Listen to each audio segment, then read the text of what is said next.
You're watching Hellbent Holler live.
What is up, everybody? I hope we are all having a great Monday.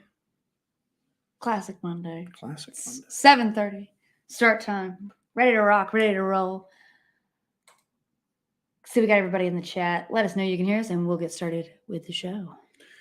Loud and clear. Thank you, Goshawk. You are On Johnny the ball. on the spot. Johnny on the spot. Matt Keenan, welcome to the membership. Yes, Matt Keenan was a Matt member. Keenan. He must have lapsed and then has come back to the fold.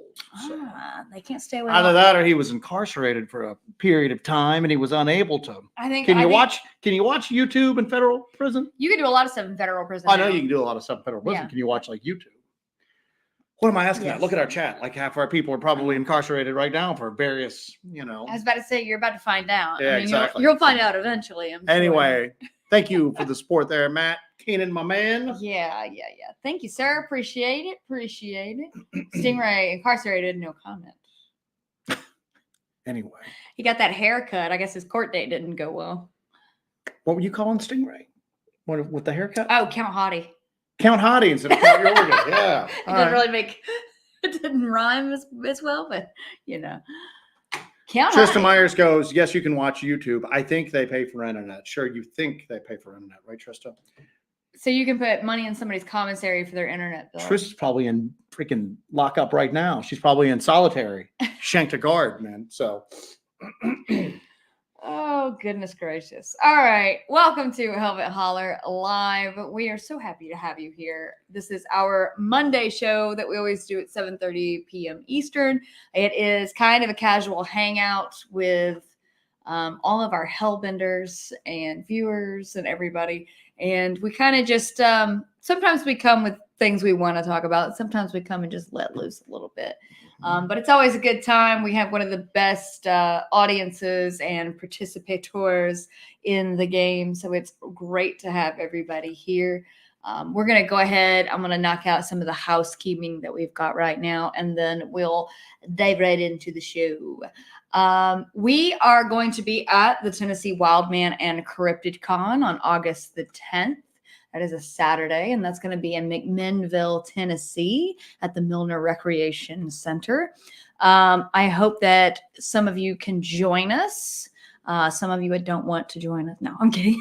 I hope that you guys can join us if you're able to make it out. I know we've got a lot of Hellbenders coming out to hang out and see us speak and see the other speakers. So it's really going to be a good time. That's south of Nashville, if you need a reference on the location.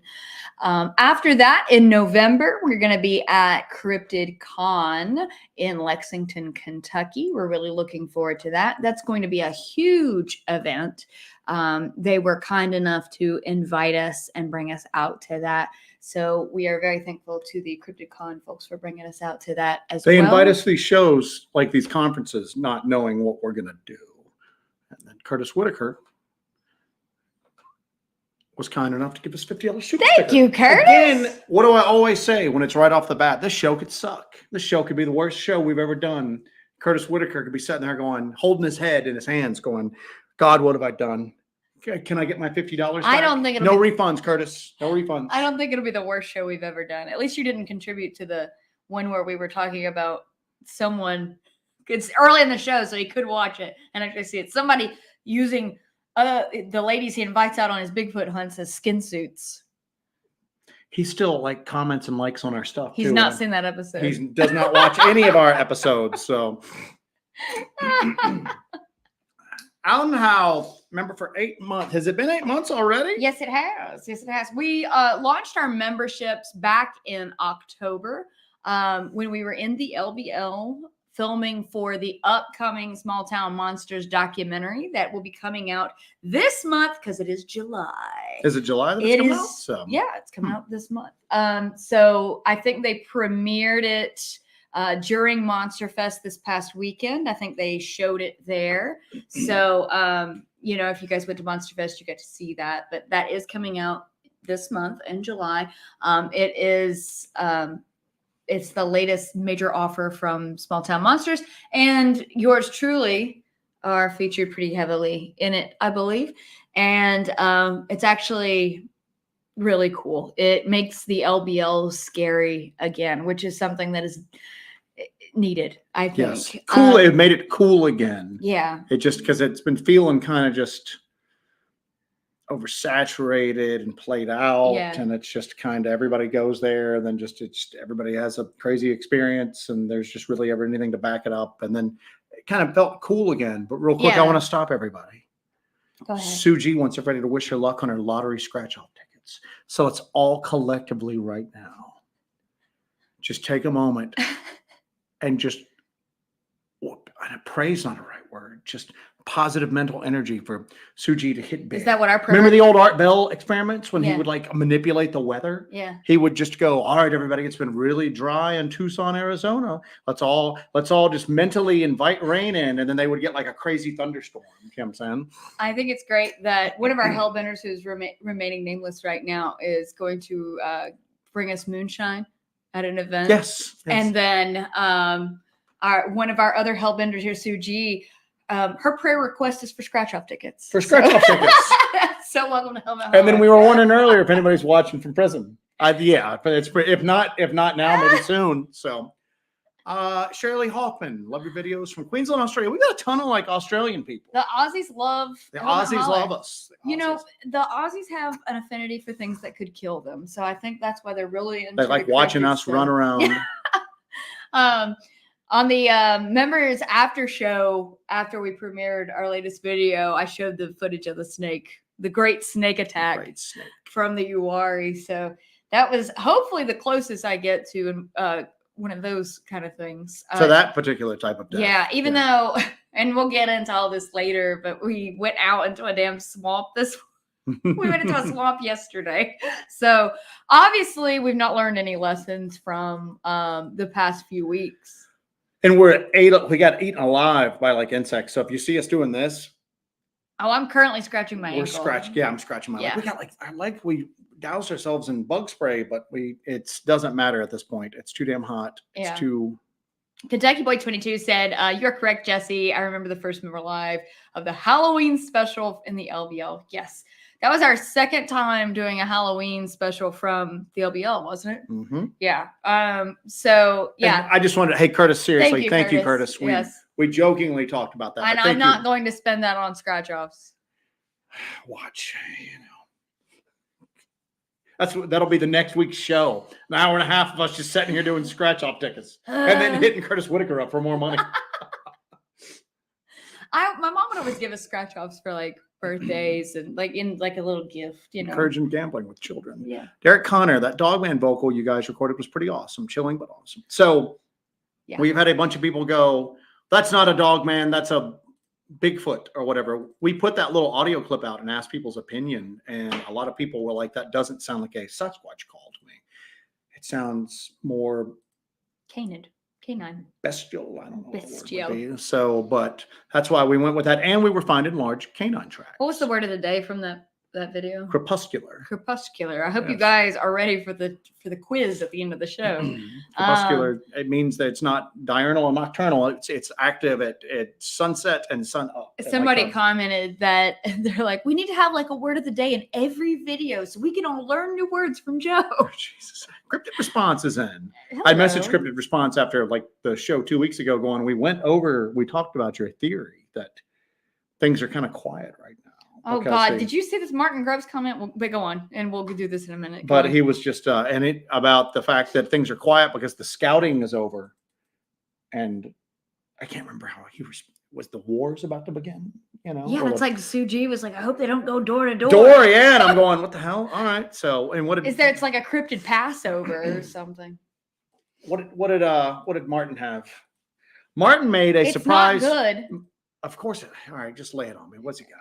It's not good. All right. Hello, Hellbenders. Yes, prison inmates have access to YouTube. You actually have a huge following from prison. I've had inmates purchase my books. Bigfoot and Dogman are huge in prison. Well, you know, if we ever get like locked up, we can just be like, whoa, you know, before I get shanked in the shower, I'll be like, you know what? I'm a minor regional YouTube Dogman celebrity, sir. Do you know who you're dealing with here? That'll be good. Get up some prison clout. You know, all those times I was arrested. No, I was arrested one time and then I was immediately released. So, you know, false imprisonment. I bet we do have a following in prison. I bet we do. You know what? Next time one of these nut bars decides to like threaten us and act crazy, we should have like a gang of like ex-cons that'll like surround the property. Like Art Bell, yeah. But he had like witches and special forces people and psychics. We're just gonna have nothing but ex-cons. Yeah, like it'll just be a sea of ex-cons. A boy, LW Marshall. Thank you for that, LW Marshall. Anyway, I was saying that Martin made a surprise appearance at Monster Fest. He just showed up. Jeremiah from Bigfoot Society messaged me earlier, going, "I just saw Matt Martin."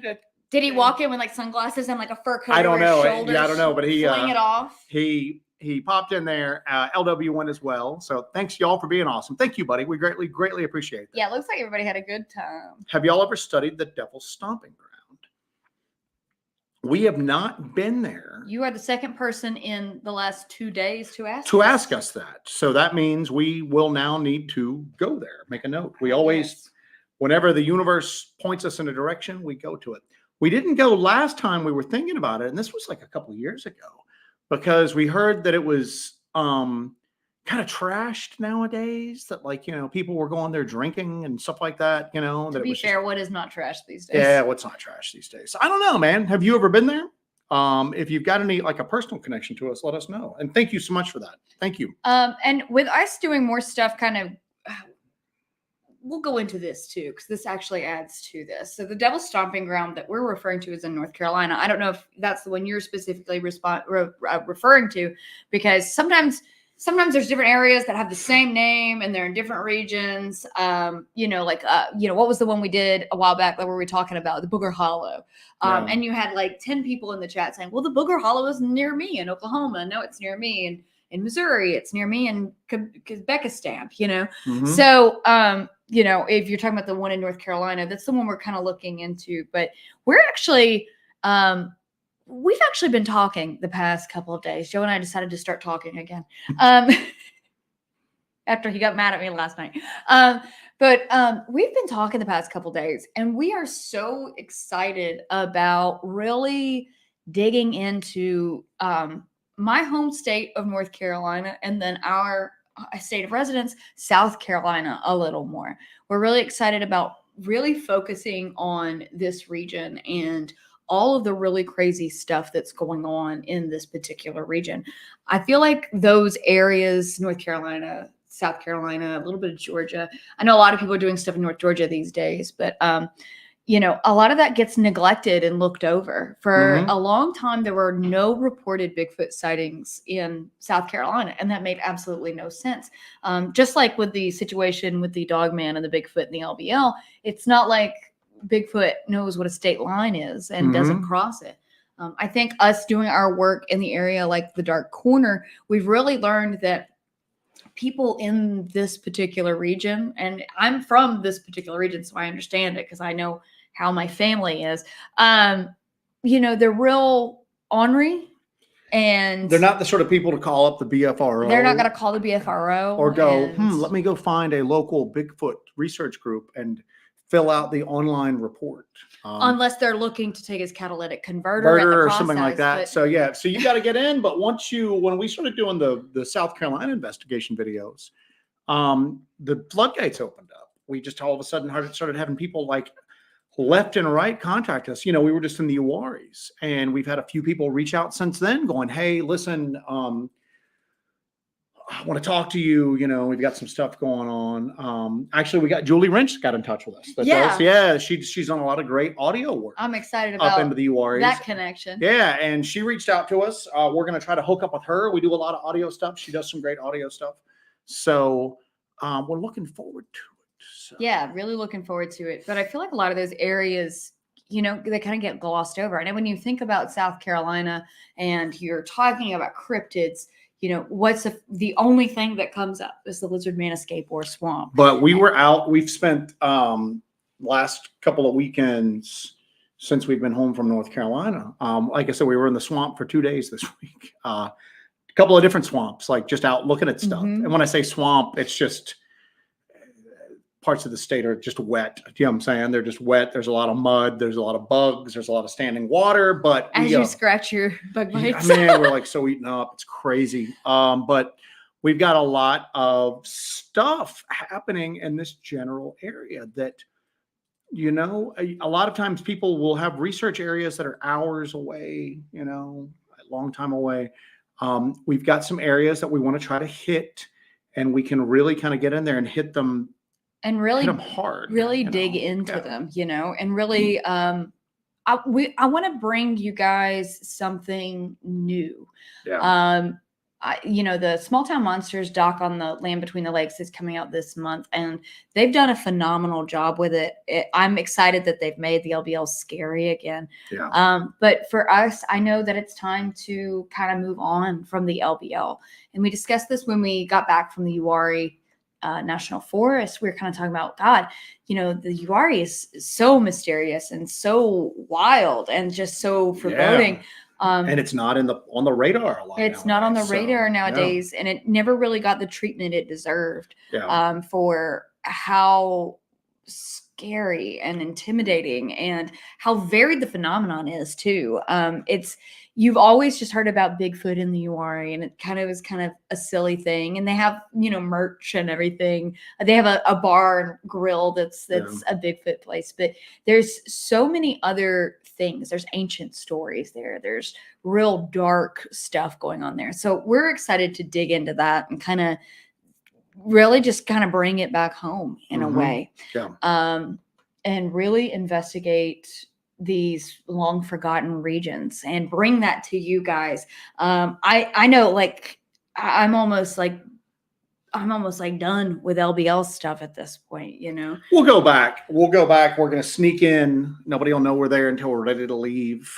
We've got some people down there that we want to try to hook up with. Some people that you've seen us with in the past, some people that you haven't seen us with in the past. Yeah. But we've got some hot spots that basically are not really getting a lot of attention right now that I think will be pretty good. I think they're going to be awesome.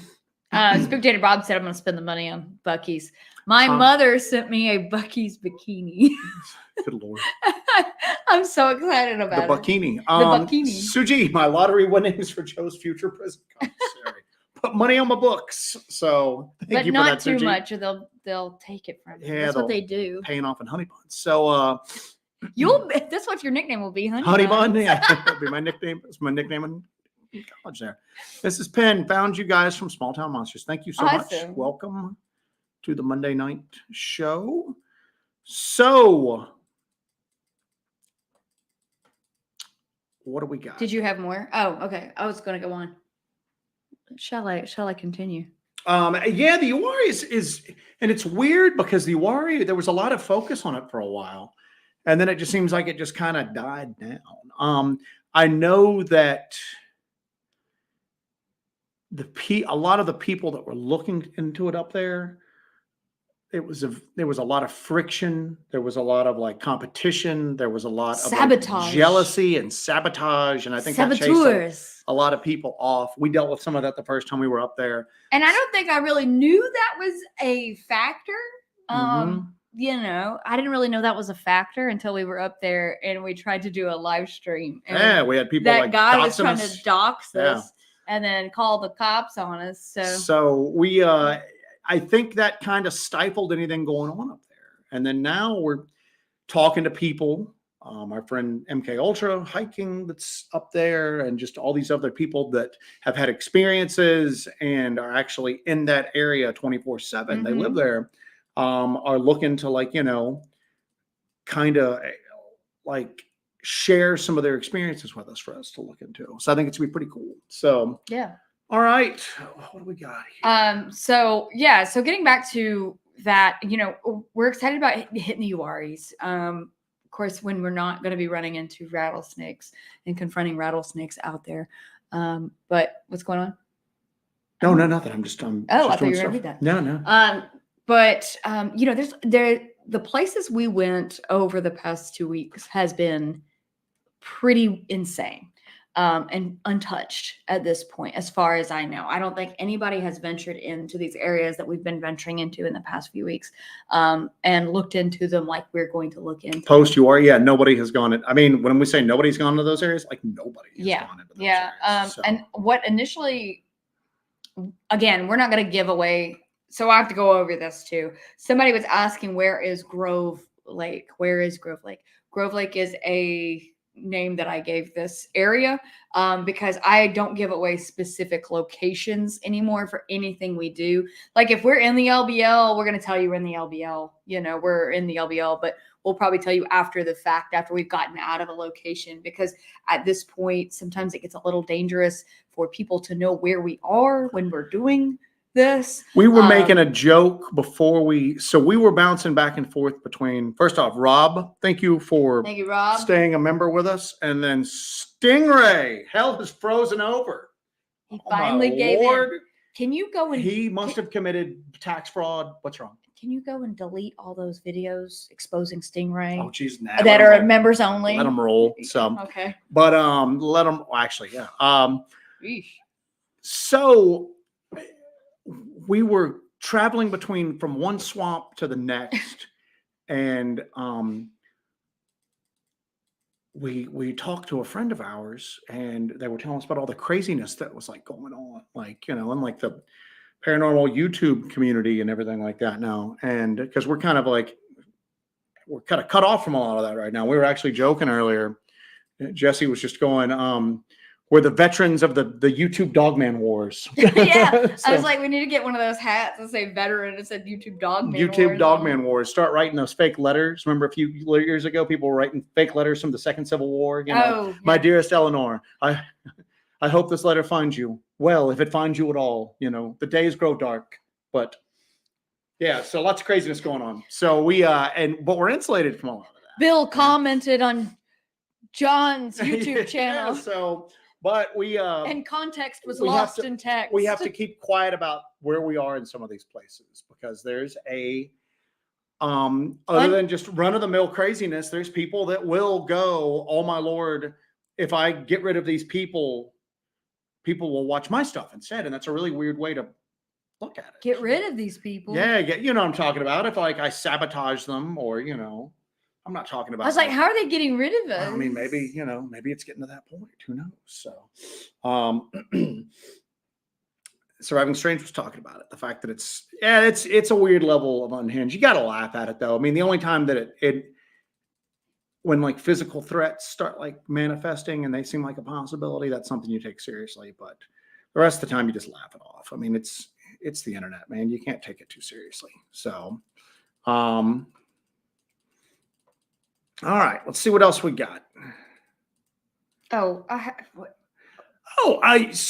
quick little weird thing here.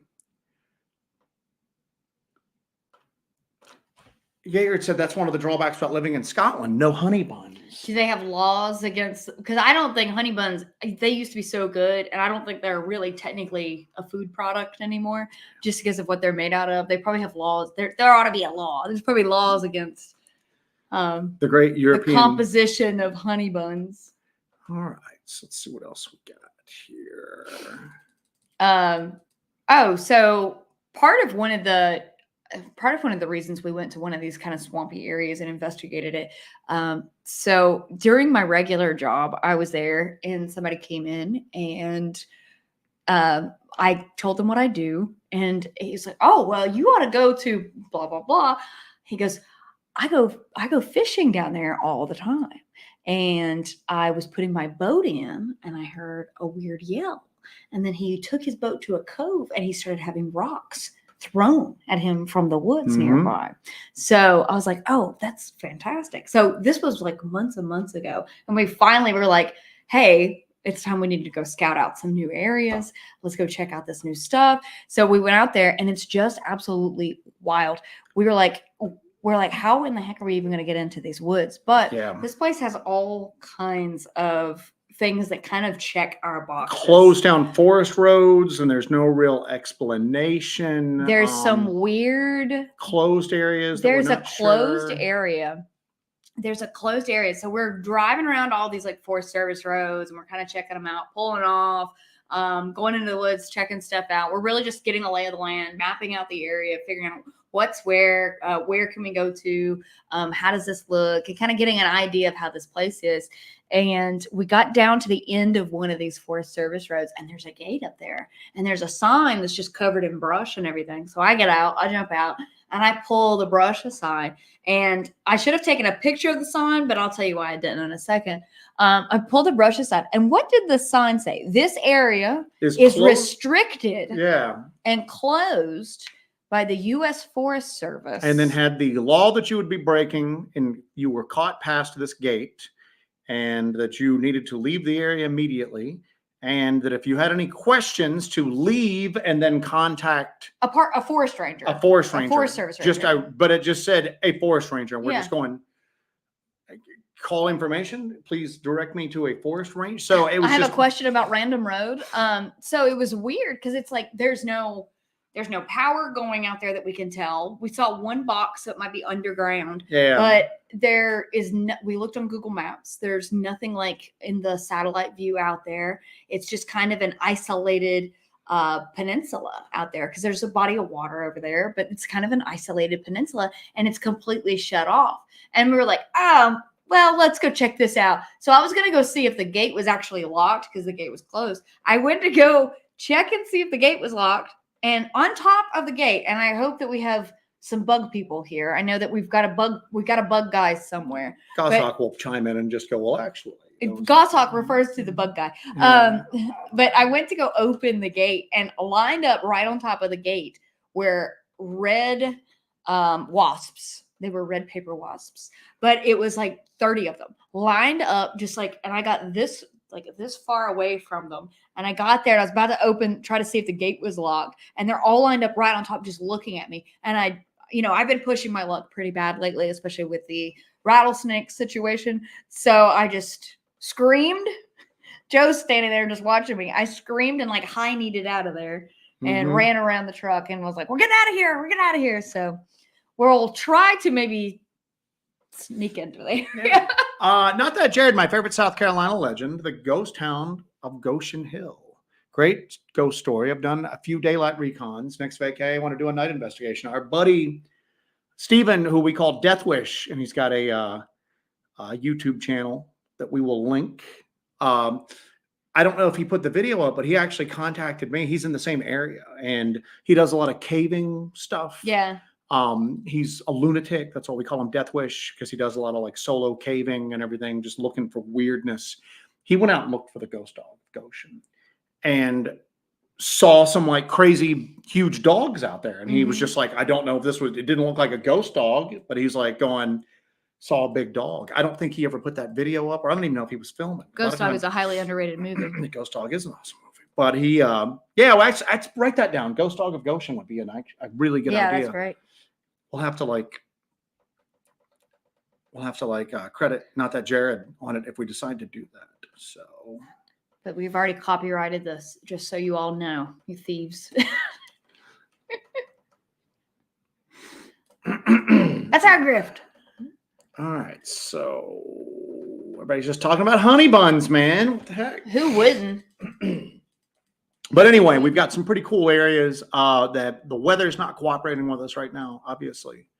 Matter of fact, somebody had asked earlier, and I couldn't find the comment, asked if we were going to deploy the beacon again. We're doing some upgrades to it right now.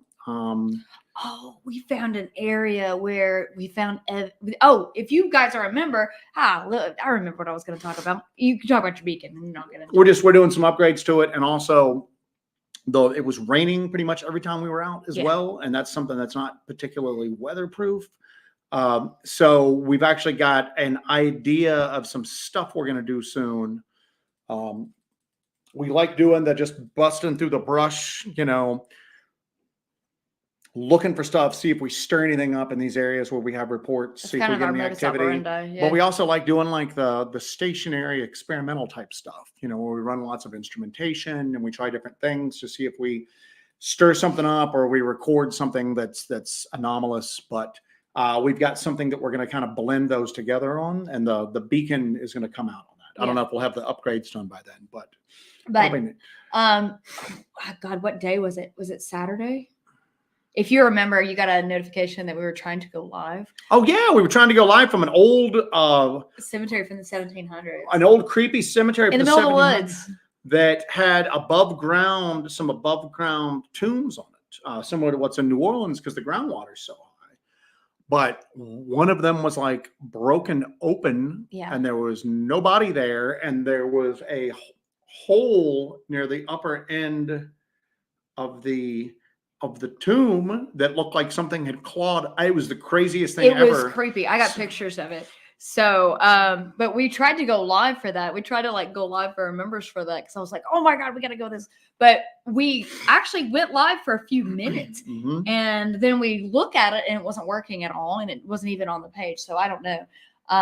But it looks like, I don't know if there's like some weird grave robbing going on there, or if we've got something going in or coming out. Now there's a cryptid in the Appalachian region called the grave digger is what it's usually called. And it's my Uncle Herschel. They're these tiny little things that will basically, they're ghoulish. They feast upon the bodies of the that's dead. Uncle Herschel. It's great Uncle Herschel. And when we saw that, and that's what I was going to go, is just go, you know what, maybe the tomb was just broken and somebody removed the remains until the tomb could be repaired. Yeah. Something like that. But then I'm seeing this hole come out of it and I'm just going, this is the craziest thing I've ever seen. This looks like gravedigger activity. So yeah. All right. But yeah, we tried to go live and actually it showed we were live. And then it looks like nobody was able to get on it, and then it just froze. We have to be careful if we do a investigation there and we do a video, and then we do like maybe some Bigfoot stuff, and then maybe do something on this gravedigger legend, because they're just going to get monster truck videos when they try to search for it. Yeah, that's true. So, gravedigger will not be the thing that we list that and as. Bigfoot. We will get a whole completely new audience. It's going to be gravedigger versus Bigfoot, and everyone wants cryptid stuff. They're going to see monster trucks, which I guess that's okay. All right, let's see what we got. South Force 10's in here. What's up, buddy? How are you? Did you say MK Ultra was here? Yeah, I saw him. I was trying to click to it. We were on a rant about something. Says you guys removed the video on my end. Now we were it showed we were streaming, and it showed we had people in there like watching, but nobody was chatting, and we were going, can anybody see and hear us? And there were no responses, and then it went dead. And then I tried to bring it back up, and then I had to restart the stream, and then we thought we were successful with one. So we were unable to ever get one there at that point. So what else do we got here? Talking about the wasps. This guy asked me if I'm Zach and Drag, like Zach Bagans and Drag. What's this now? Where's this? Or am I missing this at? Silver Fox asked if I'm Zach and Drag. If I'm Zach Bagans and Drag, I hope I'm close enough. That's kind of a compliment. Close enough to the master. Zach Bagan's getting all buff again, I saw. So anyway. One could only hope. So what else we got here? Alan Lassiter popped in. So anyway, so we released that video of the entire investigation where we caught that. What do you want to call it? A howl? It's not really a howl. It's not a scream. Something bellowing. I don't know. How would you describe that? But it just that whole night was weird. That whole night was tense. That whole night was it was a tense night from start to finish. Yeah, for sure. So and it was we had a lot of stuff happen, and it was just kind of hitting us from all directions. You know, Jesse heard that growl that she felt in her chest that I did not hear. If you saw her reaction, there's no doubting that she heard something. I basically jumped out of my skin on that one. I was so scared. I couldn't even form a sentence. That's how scared I was. As I was trying to get you to open up your chest rig so that your 10 was available, but I was pretty much just completely just out of my mind with fear at that point. So, and that area has been either really, really, really active or really, really, really dead. There hasn't really been much of a middle ground on it. And what's been difficult for us is we were doing some member streams from there, and the cell signal in there, you're on part of the edge of that patch of woods, you can get a little bit of signal, and it fluctuates so much nowadays, which is very odd to me. And we have caught some really weird RF signals in there. We've caught some weird stuff on like tri-field meters, EMF detectors, all that stuff. Is there any kind of explanation for why that would happen? I know you do the RF stuff a lot. Well, I mean, RF stuff you can have atmospheric conditions can do it, but to the level that we're seeing right now, they ain't tearing cell towers down and then building them, a mile in another direction and then tearing it down and then building it a mile, further south. It's odd that we're getting, and there's really nothing through there that should be giving off that level of interference that would interfere with it. But honestly, that's what it seems like. It seems like something in there is giving off a really strong signal that's sometimes interfering with cell phone service. And for those of you that have seen those live streams, you've seen how frustrated we've gotten trying to stream out of there, going, we usually have signal in this spot. We came here to try to share with people what's going on. And we found that print on that last stream. And every time I walked up to the print, we lost the stream. Yeah. And then I would back 20 feet away and the stream would come back on. And then I would try to go to it again. We were in like a new area that we'd not been to, like that part of the area. But it was like, even places that we kind of return to, and we've been to a couple of times, and there's so much of that area that we haven't even explored at this point. Yeah. So it's I don't know. I've been getting frustrated with some of these places, and I think that's why I'm feeling like it's time to kind of move on to some of the other spots, because some of the other spots you have to sometimes move away from, and then come back to them with a fresh energy, a fresh eye, something like that. So, sometimes you just need to step away, get some perspective, and then come back to it at that point. So, all right. What else we got? Miranda wants to know if you collect Indian rocks that you find in creeks. Jessie collects pretty much any rock that she comes across that is packable out. And some I've caught her looking at, and I've gone, don't get too attached to that rock. We're not carrying that rock out. That rock is way too heavy to carry around for the rest of the day. You did pick up some really nice, we did get some nice quartz from Uwharrie. Yeah, there's lots of quartz in Uwharrie. Uwharrie is covered in quartz. You often find white quartz and gold side by side or nearby each other. So Uwharrie is actually the nearby, that region is where like the first gold mine, official gold mine in the United States is near that region, not in the Uwharrie, but in that region. That was the first place that they actually mined for gold in the United States. Thank you for that, Lisa Johns. but there were gold mines in the URI, and you can actually pan for gold. To this day in the URI, you can just pan. You can't dig. You can't use like sluice boxes or anything like that. But you can go into the creeks and actually pan for gold in the URI, and that's kind of a fun little pastime that people do. Thank you, Lisa Johnston. We appreciate it. Thank you, Lisa. Greatly appreciated. All right, let's see what else we got here. It's called Mining Facts with Jesse. Mining Facts with Jesse. And you know what's weird about that too, and I've heard this reference twice about the URIs, and I have not been able to find. So I don't know if it's just like internet lore. Timothy Renner is one of the guys that's talked about it, so we really need to kind of reach out to him. But petroglyphs, rock carvings, don't really last that well here, like they do out in the American Southwest. You have stuff that's just looks like it was carved yesterday, and it's hundreds. Just like classic cars. Yeah. So, does classic cars do well out there? Yeah, it's dry. It's not. You don't have the salt from like where it doesn't snow, so you don't have the salt from the roads getting up and rusting out your vehicle. So, but there are a few really nice.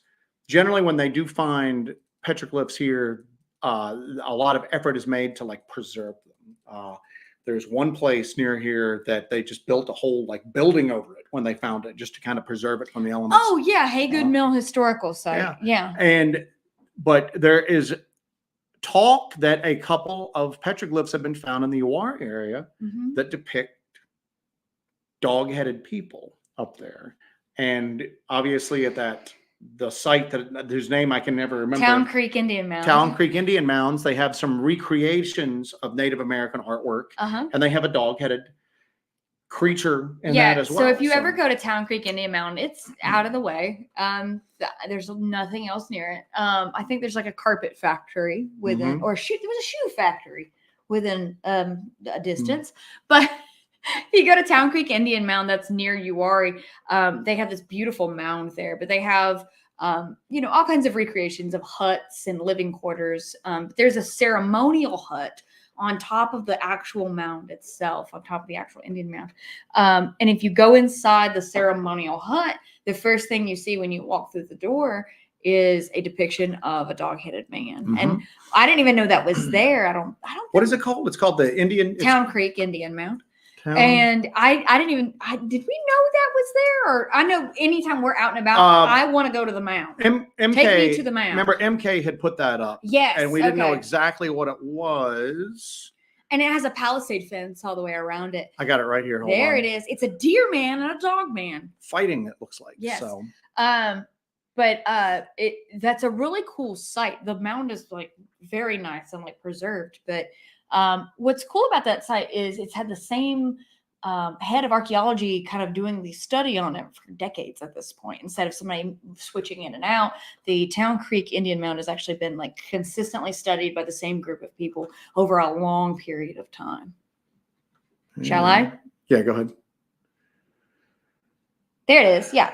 So that's the depiction of the dog-headed man, although you can't really see the ears on that one, but it is a dog. Well, kind of a dog-headed woman, I'd say. It's very got a nice figure there, is what you're saying, basically. Figure, yeah, the dog lady. But doing something with a deer-headed creature. So that's what's got my interest kind of peaked on the URIs is you've got these coyote attacks now that MK Ultra keyed us in on. Yeah. Some aggressive activity. A lot of times it's just vague general descriptions of what chased people or what people saw. So I don't know. I think it's at least worth looking into at this point. And I think that it is somewhere that's a little bit of a haul for us, but I think it's somewhere to look into. I think it's somewhere that we are pretty uniquely qualified to look into. Well, again, I keep going over this. It checks all the boxes for stuff that we always look for when we're looking into locations. When we first started out doing this, we didn't really look at locations with this kind of eye. This is just, you want me to keep this up or remove it? Yeah, you can take it down. So. This is just kind of what's developed over the years of us doing this. We've been doing this for several years now. But, when we first started out, we were kind of looking at locations that could be investigated for this thing. All right, could this location support something like this? is this location remote enough for something like this? And now it's kind of evolved into, is there evidence of prior human habitation? Was there a forced removal of, say, indigenous people or later on settlers of the land? Was there a conflict on the land? Something like that? Because it seems like, and again, I'm going to refer back to the LBL on this. It seems like at these areas where there was former human habitation, forced removal, human conflict, and then subsequently heavy bits of human misery, it seems like these spirits and these creatures and these entities kind of manifest. Check out the brain on Yeti. Go ahead. What do you think about all the quartz being deposited freshly by portals used by cryptids? Quartz plus water plus metamaterials equal portal opening by quasi-particle interactions. Sorry, I dorked out. Now, some of these areas have got a lot of quartz in it, and you can tell that this is naturally occurring quartz. We do find chunks, and you guys have seen it, chunks and pieces of quartz that's on top of the leaf litter, on top of pine needles. You roll it over, and it hasn't been there that long, you know. Sometimes the stuff underneath it's a little smashed down due to time, but a lot of times it's just there, and you didn't see how it got there, so you can't really draw any conclusions, but it's just odd. So to your point, maybe some of that quartz is being freshly deposited by something else strange going on. I like the idea of metamaterials on that almost. Yeah. So, let me save that comment for later. That's a good comment. A couple other quick things here. Carl Baker, what do you guys, first off, thank you for that, Carl Baker. Love the channel. You guys are the best at what you do. What do you guys think that giant dog print is from? I don't know. That is on the extreme large side of what you would expect from really large dog breeds. Yeah. It's not a coyote print. We find regular coyote prints through there. It's not a coy dog print. It's big. But here's the deal. It's not outside the realm of possibility that somebody's extremely large example of a large breed dog got out there and is running around. And there also happen to be reports of upright, dark, aggressive figures in the area. That might be two separate things going on altogether. We don't know. But we have found those prints out there a handful of times. And then we've heard those weird vocalizations out there as well. So I don't know. We're a lot more open to the idea of Dogman than we were a few years ago, just from personal experiences. I think we ended up diving in, with both feet at this point, haven't we? Veterans of the Dogman Wars, man. So by the way, the Deucer had said we are getting some hats made up. We'll talk about that later, but we've got some bomber ass hats made up. We can talk about that right now. We're just getting some hats. Well, we don't know what we're gonna do. So we're gonna put them in a pile in the backyard, and then you guys just look at them. That's it. Thank you, thank you, Vincent. We greatly appreciate that. Thank you. There will be there's going to be a distribution of hats, and then a sale of hats of some sort. Shirley Hoffman had asked. She'd asked this earlier twice, so I wanted to make sure we got to it. Have you guys ever come across the feral people? We have come across people that you could pretty much consider feral, not the textbook definition of feral people, but we've come across some really shady people who are long-term in the woods and have probably been long-term for a couple of generations in the woods. But the pseudo caveman feral people type thing, I've never come across it. And who knows, some of the stuff that we've seen might not be Bigfoot related. It might be people related. Some of these areas through here are still really hard to access. The South's going through a population explosion right now, but we were shocked. We were 30 minutes outside of a population center at one point, and we were like, we might as well be transported back 200 years right now. And there's just nothing or no one here. There's still some really inaccessible areas that just don't get visited. We were going into areas that on the map, it's public land. And then you get in there and I'm going, there's nobody coming here. There's nobody been here for years. Matter of fact, there's one area where you can tell that people have kind of built their own blockades across old Forest Service roads, and those blockades have been there for a couple of years, and you got to be kind of hesitant. You got to be careful investigating in those areas, because here's the deal. You've got some of these areas, and let's say somebody goes, we're getting away from it all. You know, maybe somebody in the early 1900s goes, we're getting away from it all. We're going to get, you want to get out of this land. We want to get away from society for whatever reason. And you get a few generations of people there. Sounds pretty nice, actually. It's just, yeah, not bad. But you get a few generations of people who, they don't have social security numbers. They've never been to the doctor. They know what has been passed on to them by their immediate family. And then if there's been any sort of like breeding, it's been inbreeding is what occurs. We've seen some people, they're operating motor vehicles, but they're not motor vehicles that would ever be street legal. You know, they ain't ever getting out of the forest. We've seen that, but that the feral people that like everybody's like thinking about, like just the wild man type thing. Yeah. We've never seen, I mean, we might've seen evidence of them, but we've never seen them. So there's a real fine line between feral people and just normal denizens of some of these rural areas that we go into. I mean, there's people like your uncle you were just talking about earlier. So. Oh no, Herschel. Uncle no, Herschel's a funeral director. He's the one family member that wears a suit. Oh, he's the one that owns a suit. fancy. So it's the other side you're looking at. All right. Our friends from Sawdust Beast are here. I messaged Mark Newell earlier. His documentary just brought out, just cruising along. He's almost got 30,000 views on it. Very I noticed cool. Earlier, so, MK, did I forward over to you? Or did you guys see the post about a mountain biker that shot the alleged coyote? Notice that the alleged coyote.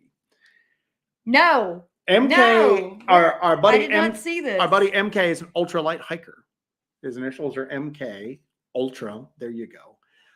He's had some experiences up there, but he's extremely level-headed. So if he says alleged coyote, I want to hear the rest of the story. That's where I initially heard about the alleged coyote situation. So Dee was talking about Dee, your membership is showing up. I think it's fixed. I think she was in a different account. That's your burner account. That's your burner account, Dee. That's your shitpost account. All right. That's the one she comes on here and goes, Helbin Holler sucks. All right. You'll see. never get your hats.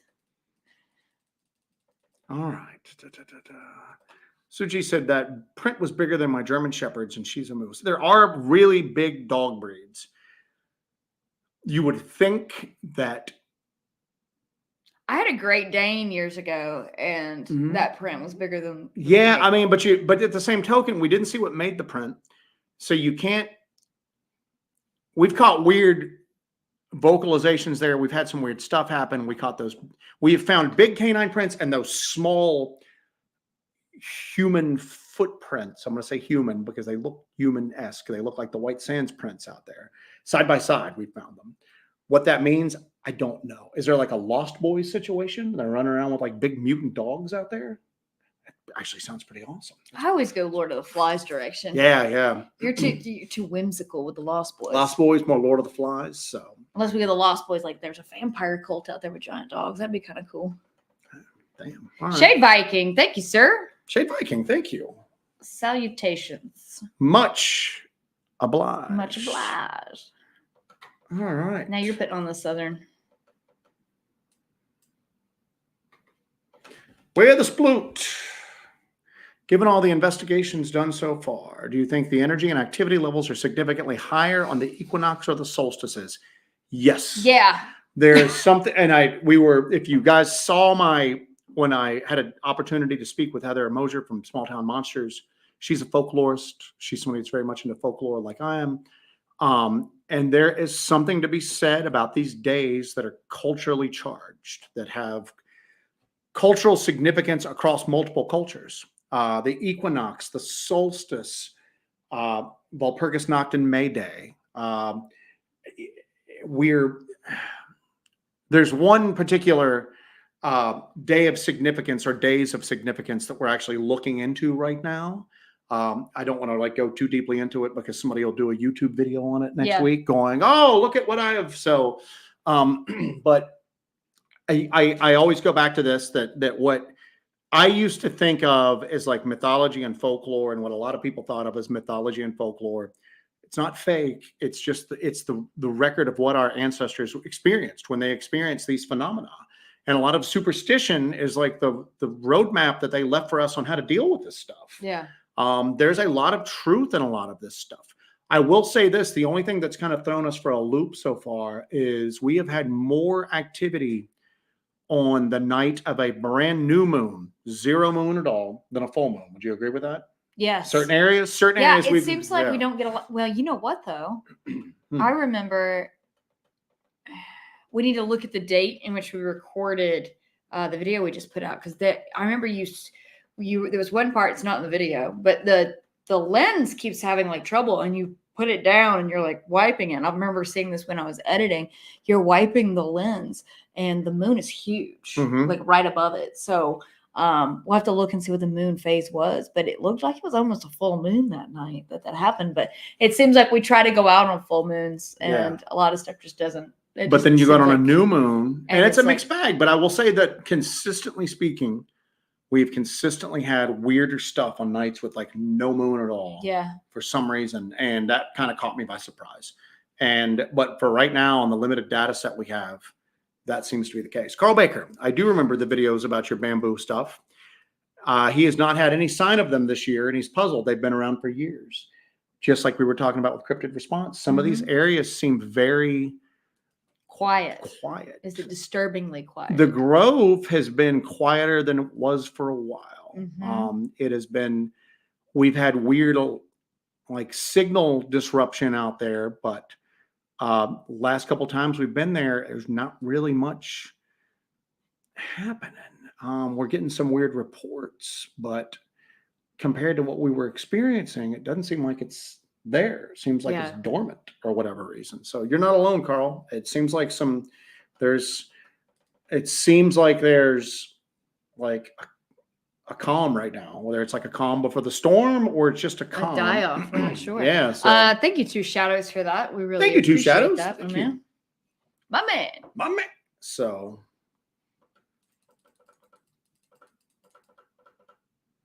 All right, let's keep going on here.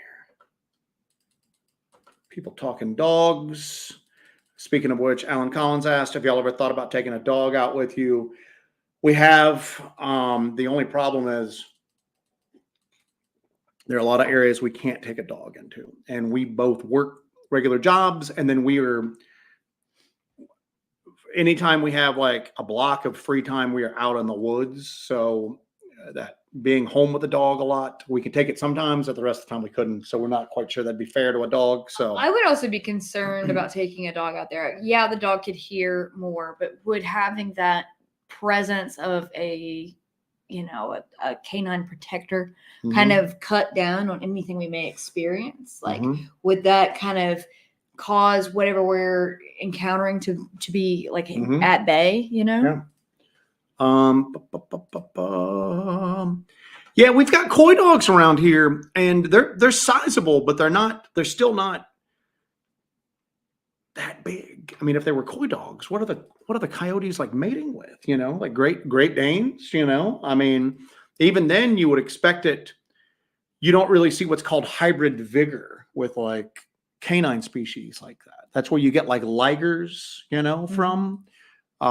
Sometimes you breed two large breed animals that are breedable, and the resulting offspring is sterile often, but it's a lot of times like larger and bigger. It's called hybrid vigor. You don't usually see that in the canine world. Yeah. There's your word for the day: hybrid vigor. Hybrid vigor. Hybrid vigor. Do you know what's crazy is I saw that today, that you had written that down. You had typed that out somewhere. Hybrid vigor. Yeah. Well, because I was working on something, and I went into your notes and you had typed in hybrid vigor. I was all right. So I was like, what is hybrid vigor? I had a pet theory for a while because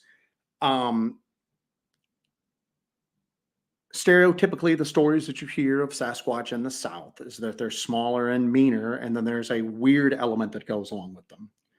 And much like you. Checks out. And then the stuff that we that friends of ours experience further, like, you know, Pacific Northwest and up north, are the traditional forest giant Bigfoot stuff, you know? So I had a idea,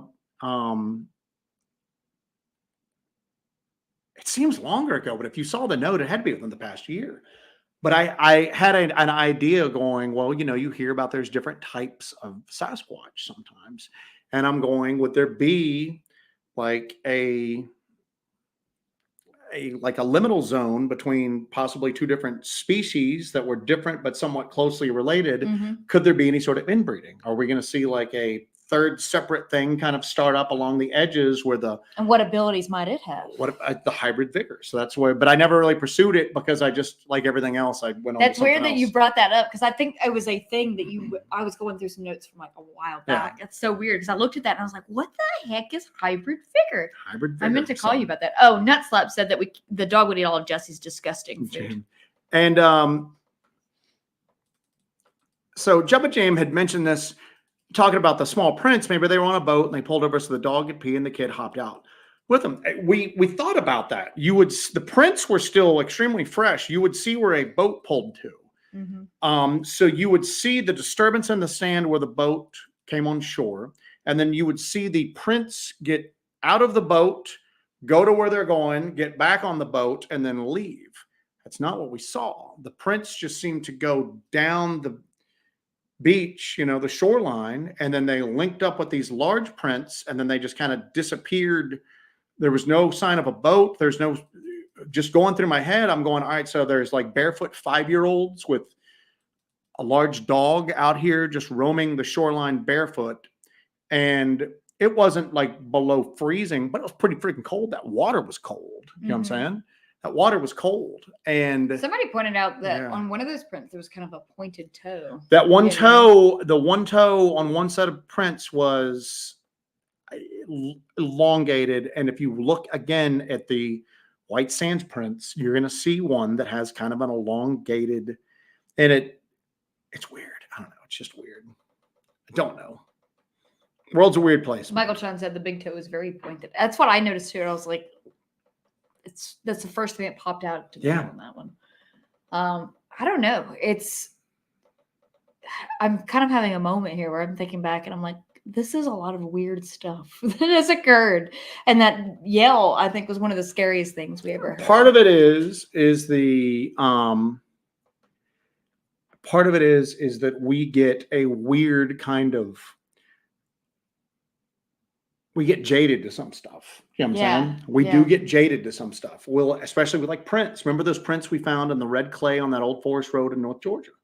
Those are good prints, man. Those are great prints. And we looked at them and we went, oh, these are great prints. And then we just walked and we had to stop and go, wait, let's get more footage of this. Yeah, let's take a look at these. It's just that we're going for more a visceral, immediate activity. Screams, seeing stuff on thermal, black shadows. Are we chasing that evidence dragon? Hopefully trying to catch a Class A sighting and get it on video. That would be And we were ideal. going, this is significant. We need to go back and pay attention to this. You know, we got like Bigfoot fever at this point. You know, we're so after this filming a Class A encounter, we got to like not ignore the smaller but still really meaningful evidence. But you don't want to go in the opposite direction and get Bigfoot fever to now. That's my thing too. You find like a really fresh print, and people are like, "Oh, let me stake this off, and I'm going to cast it." And I'm like, "No, go find what made the print. That print's not that old." Yeah, man, somebody asked earlier if we were going to cast prints that we found. We don't. I mean, we also we can't carry all that casting material out there. Yeah.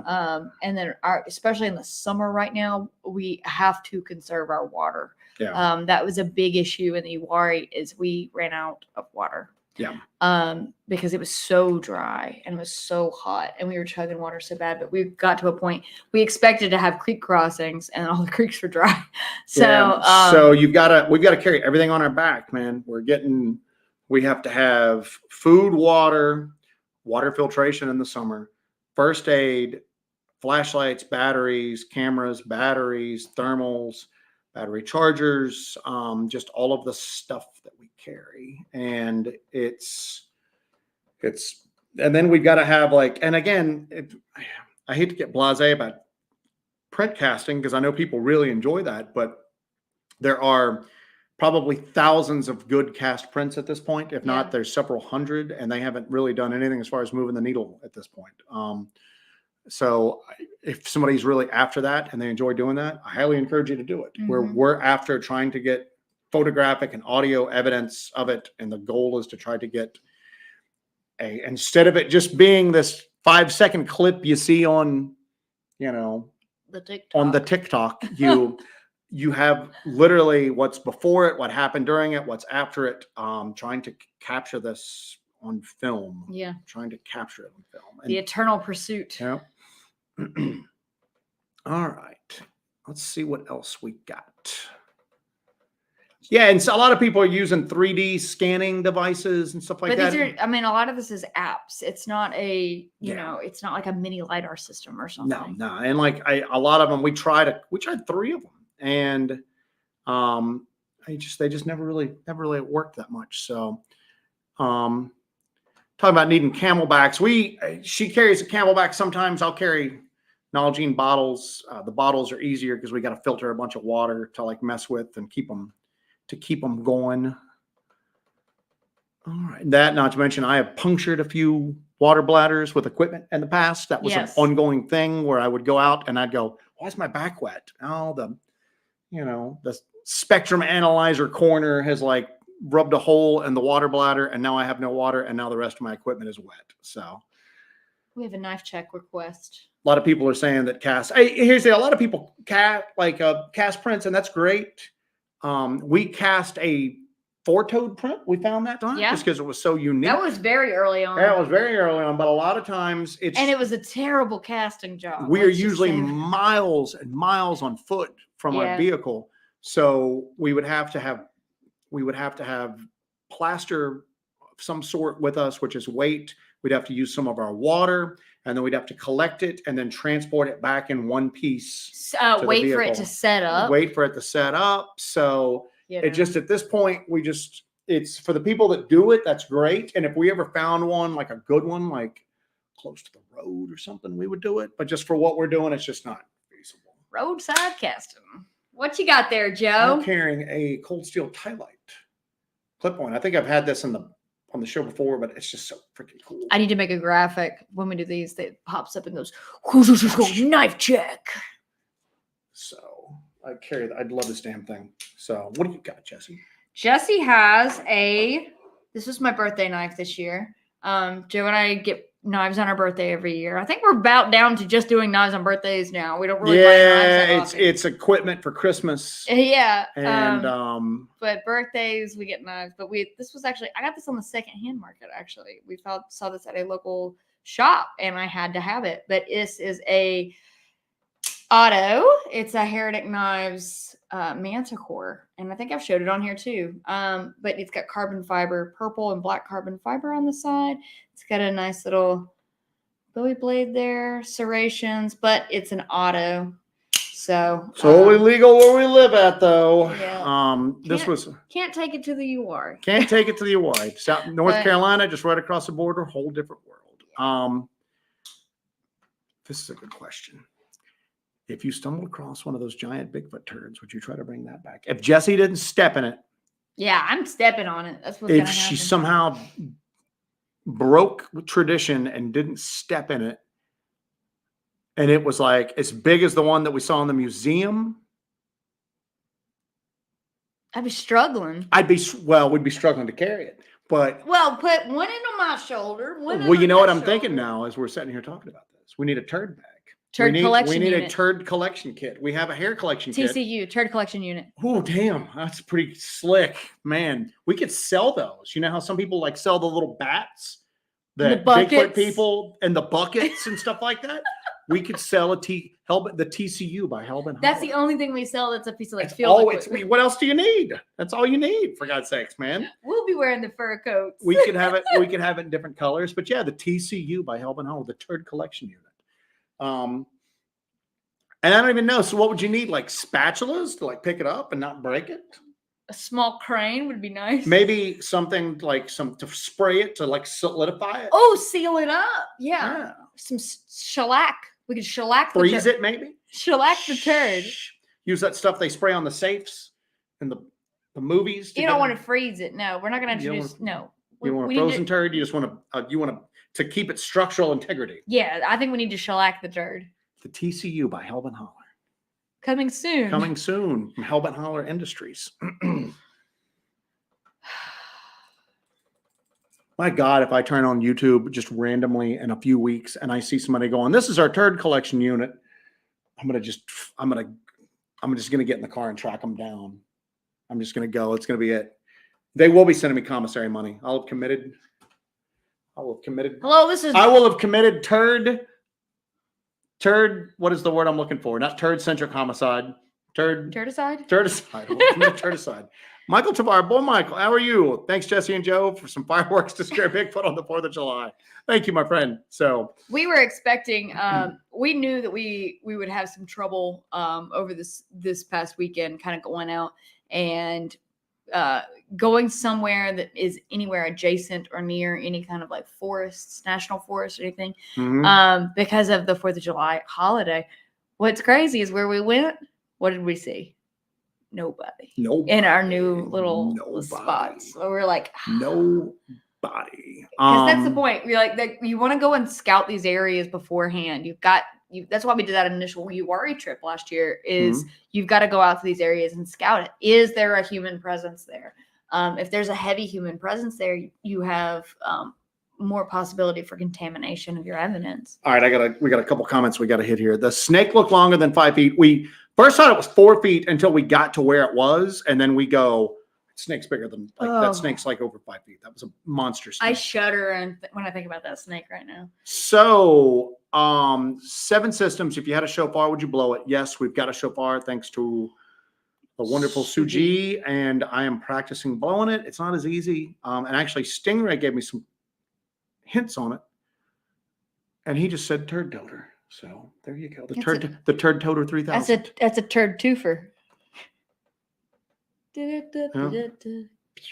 And Sawdust Beast's got a good thing. Finding prints tells you that you've done your homework and put yourself where they are. We like finding them. We just don't cast them. If we weren't on foot, if we ever find some near the vehicle, because we've got casting material. We got the little flags you put out for Spectator Bob has a good point here. I think print casting is as good as documenting the findings, but is not being accepted as anything of significance, even though it is proof. Selecticism and science. Well, I mean, I think everybody needs to. Well, I mean, because you've got people who come to these Bigfoot conferences and they've got 50 casts with them. And that's cool, but I think that everybody needs to kind of go towards their strengths, and our strengths lie in other directions, and we're weirder, and that's where we focus at. But I'm always just like, if somebody's. I almost said something that would probably get the. Yeah, let's not. Tell me. Oh, Jesus Christ. But anyway. We went to the Bigfoot Museum, and that's what you told me that was.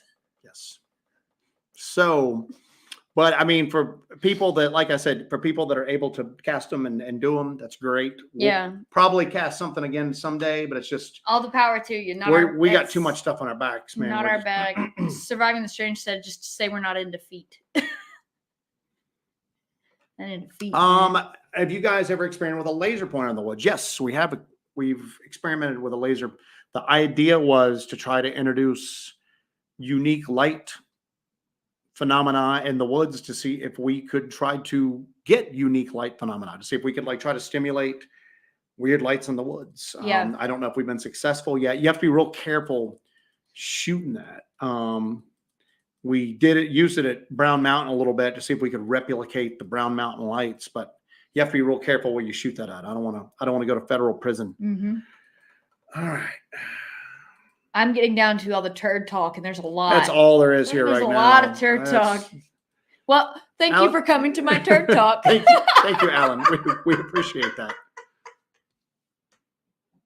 This is why the regular Bigfoot people don't take us. Coming to my turd talk. This is why the regular Bigfoot people can't stand us and don't take us seriously. Thank you for that, Alan. In spite of everything else here, in spite of how the show's gone off the rails, thank you so much for that. How did I miss that? Oh, God. All right. Let's see what else we've got here. Love it. Rick had asked, just got on, saw something about tiny prints. Were they baby Bigfoot prints? They looked like They look like the White Sands prints. They were small. They would have been the approximation of a 5-year-old on a lake shore. There were a few of them. I estimated like 3 different sets is what it looked like. They just were going down the bank, and then they joined up with some really large canine prints. I don't know what that means. No sign of a boat, no sign of them getting off of a boat or a raft and then doing some business and going back to it. Just marching along the shoreline, doing whatever. I don't know. You know what I'm saying? So I didn't look at them and go, baby Bigfoot prints. Yeah. But I don't know. They were weird. Cynthia said that a serious cryptid show has photos of a huge turd. There is a turd on display at the Bigfoot Museum in Blue Ridge, Georgia. If you watch I think it's a members only video, right? We went to the Blue Ridge, the Expedition Bigfoot Museum. The ending is just the most fantastic showing of the turd with music and everything. So you should see that. What's going on? No, nothing. I was just, oh Lordy, let's see. Cashing out, done. Yeah, I'm just planning my next step. Well, I think the cryptid stuff's pretty much put to bed. I think we're done here. I think we're done here. What am I? I think Somebody said we could use the turd to cast the I saw that as well. We need to move on, huh? This show's demonetized at this point, and we just need to come. Is it really? Oh, I'm sure it's going to be. So, I'm sure we're going to get that thing. We've used 3rd grade terminology. Well, all right, let's see. There you go. And they just won't stop now. I know. All right. Well. And that is a shirt. There's a turd on display. There is. Expedition Bigfoot. It's a fact. The Bigfoot Expedition Bigfoot, the Bigfoot Museum of North Georgia. There's a turd on display. There is. I get so excited. You know what's funny? We sat next to the turd when we saw David Pilates speak. We did sit next to the turd when we saw David I think that's when I first saw it, because I looked over and went, "Oh my God, is that a turd?" Good God. Carry on, David. Thank you, Corinne. I love the turd. I saw myself this afternoon as I mowed the yard, but I think mine was a dog, nothing cryptid. We joke about it, but we were in a clearing on North Georgia where we've had some weird stuff happen at. It's that clearing where we left Jesse out as bait that night, and we got those 2 lights that showed up that looked like disembodied eyes, and we had that light come out of the ground behind her that was just weird. We were down in there, and we go into the brush a few feet. There's a little natural alleyway. It looked like a game trail in there. We went in, and then we started getting sketched out because the visibility is nothing. So we walk out, and Jesse, right as soon as we get out, right as we walked in, Jesse steps in a giant scat pile. And we're going, how did we not see it, that? Step in it, smell it, anything like that? Going in just now. This is fresh. So we started leaving out, and she hits 2 more giant fresh piles on the only path going in and out of there. Yeah. And we're just going, is something just right ahead of us, just laying scat down on the trail? It's funny, but at the same token, it was weird at the time. We're going, where is the scat coming from? The scat was not here a few minutes ago. This is very sizable scat. And no, we didn't take a sample. Yeah. No, not taking. Well, I mean, we kind of did on my boots. Yeah. I guess if we'd cut your foot off, so. All right. See what else we've got here. We're going to wrap it up at 9:00 as usual. So if you have anything. If you've got anything. To throw at us. I think we've exhausted all the turd talk at this point. Let's see how far our membership's dropped on this show. What are we down to? It's 10 right now? 10 people? I did get excited. I got so excited about that. About the what? Sometimes I just wonder, Mm-hmm. I eat Vienna sausages. I have a weird turd obsession. Maybe you should just leave me in the woods, I'm going to come back just one Monday, the show will start and I'll be here by myself just going, I have some terrible news, everyone. We lost Jessie this weekend. Yeah. Oh my Lord, what happened? I don't know. We just literally lost her. Just leave me out. I thought about looking for her, and then I just said, this is the Lord's will. just left her and just came on back home. So, Henry's talking about the Scaniverse app. I think that's one of the ones we tried. And, I was never really wowed by Does your phone have the apparatus to actually do that? Or is it just I don't know if your phone has there was one that supposedly technology to do it correctly. Yeah, you have a LiDAR scanner on some of the later Apple devices. My Apple device is not that later. There was one that was supposedly working with the camera, and I was just never wowed by it. So,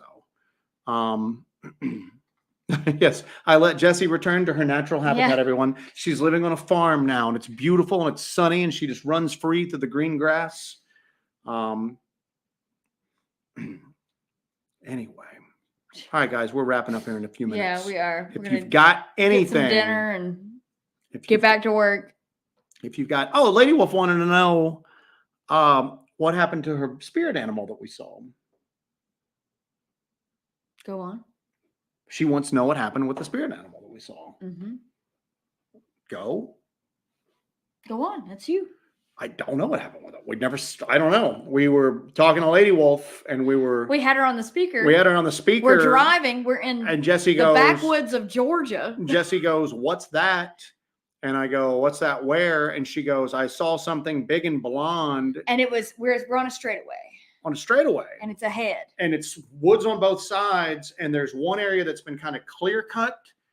But it's growing back up, and there's an old shack there. But you see that all the time. You see old stuff on the side of the roads, just that people have just, moved away. The family didn't want anything to do with it. It's crumbling houses or whatnot. And there's it wasn't like bone white. It was kind of dirty. Kind of a dirty white.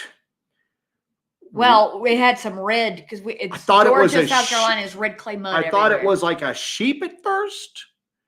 That's a big sheep. And because it was just so broad, and we're talking to Lady Wolf going, "What are we looking at right now?" So we ended up spinning around, and we could never find it. No.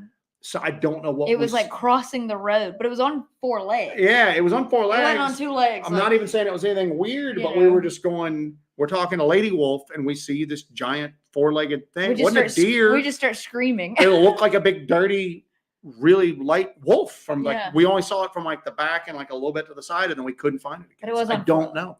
Could have been like a farmer's dog got loose. I don't know, but it was just weird right as we were. And she was like, "It's my spirit animal." So I don't know. I have no clue. It's big and blonde. That's my spirit animal too. Oh Lord.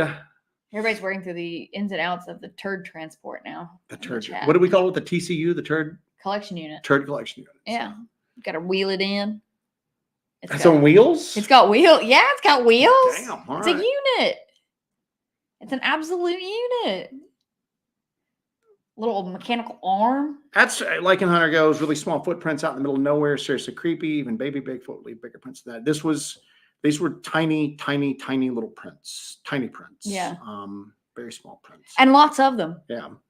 Lots of them. Somebody got mortally offended that I had you shocked. hold. Yeah, exactly. Shocked. Somebody got mortally offended on Bigfoot YouTube. Mortally offended. You're talking to a veteran of the Dogman YouTube wars here, buddy. I've seen it. I've seen it all. We had Jessie hold her hand down next to it because Jessie has small hands. And like I put my boot next to it and it's just dwarfed. And I'm like, put your hand down next to it. She has a small hand to give it a better sense of scale. They're not that small. And they were going, "You're using a hand to get a measurement off of a footprint." I'm like, "No, we measured the prints." I didn't have a banana. Well, we measured them with like a tape measure, but I wanted a visual representation of how damn small this thing was, Carry your banana next time. I'm going to carry a banana. So, all right, guys. Well, Gordon Wallace, Jessie and Joe, you're the best. Give me a shout out, please. Shout out to you, Gordon Wallace. Shout out to Gordon Wallace out there this evening. Gordon, that's a name that sounds like you could be a great race car driver. I was thinking that exact same thing. Gordon Wallace sounds like good stock car driver. He does. Good stock car driving stock. So there you go. All right. All right, we're gonna wrap it up here in a minute. Sounds folks. good. Yeah. Sounds good to you. Yeah. I hope everybody has a great time. Anybody got anything else? Chime in now. It's got to be good. You have just a few seconds. It's going to be good. I'll go over this right now while we're doing this. If anybody has anything else, Tennessee Wildman and Crypticon, August the 10th. We will also be at CryptidCon, regular CryptidCon, in November in Lexington, Kentucky. And if you have an event with the names Cryptid and Con in the title, I guess invite us because we'll be there. It's our new thing. That's all we are going to be at those events. Those are the only 2 events we're doing this year. Yeah, I think that's it. Yeah, we're not going to. I think that's the only events we're going to this year because we have so much work to do. We have so much work to do. So much stuff. Those are our only events we're going to this year. So if you want to hang out with us, see us, come palaver. That's where you can find us. McMinnville, Tennessee for the Tennessee Wildman, and then Lexington, Kentucky for CryptidCon. So come on down and hang out with us. That'd be cool. And anything else? That's all I got. We got to go put salve on our bug bites. On our bug bites. Tick check, baby. All right, guys. We really, really appreciate you guys joining us for Hellbent Holler Live. Always a good time. Yeah, and we're gonna, as we look at these other new areas, like one of the areas we were in, Jesse, we're out in the middle of nowhere. We don't have anything at all. I had nothing on my phone. And then all of a sudden, Jesse's phone goes off, and Jesse goes, "Oh my God, I've got 3 bars of 5G, right here." And I'm like, "What? No way. Let's walk over." And you move a few feet away and you had nothing at all. So if we find some spots that have enough signal to stream, we might try to do some on location streams. We'll see how that pans out. We'll see how that works out. We'll see how it pans out. I think Nutslap did something bad. What did Nutslap do? I don't know.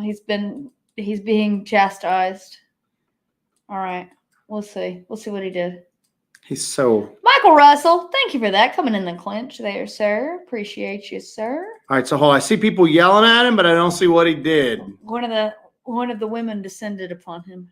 Nutslap, what did you do? You know what he did. Boy, he's in jail. You can't expect a guy with the name of Nutsack. Nutslap. Nutslap. Nutsack. Same thing. Nutslap. I'm in jail. That's what he says. Anyway. All right. Thank you, guys. We appreciate you guys so much. Thank you all. Get some rest. Hope you guys have a great week.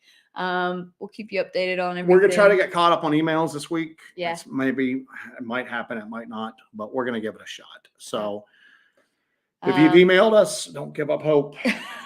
Hold on to hope. Just hold on to hope. Take care of yourself. I cut it off last week before this. And so, people were like, take care of what? What are we supposed to take care of? I say, take care of yourselves and take care of each other. Okay. So I say it every week. You know it. You know what I say. All right. We're going to leave you out on some Vampire Club music because I know you love it. And I hope you guys. We're going to see about that Hellbent Hootenanny. Yeah, there might be a Hellbent Hootenanny in your future, kids. You never know. So keep an eye out. Ear to the ground, my kids. All right. What you want? Let's see. Where's our Vampire Club music today? Here it is. All right. Goodbye, guys. Thank you so much. We adore you. Have a great week, and we'll see you guys soon. Vampire Club music next.